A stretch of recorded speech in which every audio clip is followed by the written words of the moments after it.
Olha, o que será que sustenta uma crença de verdade? A gente tende a pensar que é só fé, né? Mas na verdade é como uma arquitetura super complexa, sabe? Construída ao longo de séculos. A ideia hoje é a gente desmontar essa estrutura, peça por peça, e tentar entender o que isso tudo revela sobre a nossa eterna busca por um significado. Vamos começar com uma coisa que, nossa, todo mundo já deve ter feito. Sabe quando a gente olha para o céu e começa a ver formas nas nuvens? Um dragão, um rosto, enfim, parece só uma brincadeira, mas não é. Isso é o nosso cérebro trabalhando a todo vapor. É uma tendência que tem até nome, pareidolia, que é essa nossa mania de buscar padrões, de encontrar ordem no meio do caos. E pode parecer simples, mas esse instinto é super poderoso e é a base de tudo que a gente vai conversar aqui. Pois é, essa brincadeira de criança, de ver formas nas nuvens, na verdade, ela é só a pontinha do iceberg de um dos nossos impulsos mais fundamentais mesmo. A nossa busca sem fim por um propósito. É essa mesma busca que nos leva a olhar das nuvens para as estrelas e daí para as maiores questões da vida. E por que isso é tão importante? Porque essa vontade de encontrar padrões, ela não para nas nuvens, de jeito nenhum. Ela nos empurra a questionar absolutamente tudo. Por que estamos aqui? Qual é o sentido disso tudo? E de repente, sem nem perceber direito, a gente está de cara com as perguntas mais profundas da nossa existência. E é exatamente aí que essa busca por padrões nos joga, sabe? Bem no coração da experiência humana, naquelas grandes perguntas que, ao mesmo tempo, assombram e inspiram a humanidade. Nossa, desde sempre. E o mais incrível é que não importa para onde a gente olhe, para qual cultura, em que parte do mundo, todo mundo se depara com essas mesmas questões. Não é só curiosidade, sabe? São as perguntas que, no fim das contas, definem o que é ser humano. E é justamente da tentativa de responder a elas que os sistemas de crença começam a nascer, a tomar forma. Então, diante dessas perguntas gigantes, né, que parecem até avassaladoras, as religiões surgem como um guia mesmo, um mapa, para ajudar a navegar na complexidade que é a vida. Elas não oferecem só respostas prontas, mas também um senso de pertencimento, de comunidade e de propósito.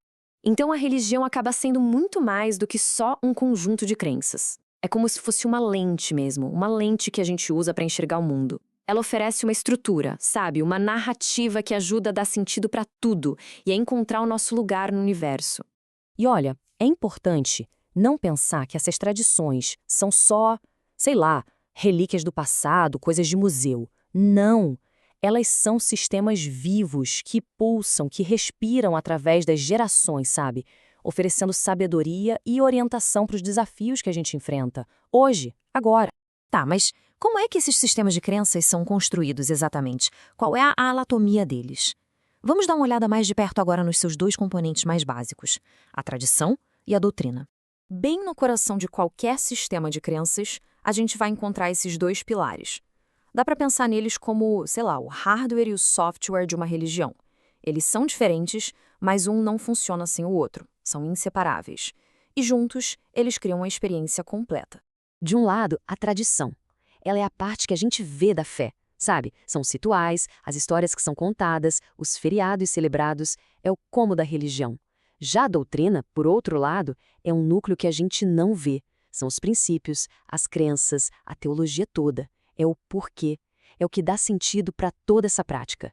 E é justamente a interação entre essas duas coisas, entre a prática, que é a tradição, e a crença, que é a doutrina, que cria essa estrutura super sólida, sabe? Resiliente. Uma estrutura capaz de aguentar o tranco do tempo e de continuar guiando as pessoas no meio das incertezas da vida.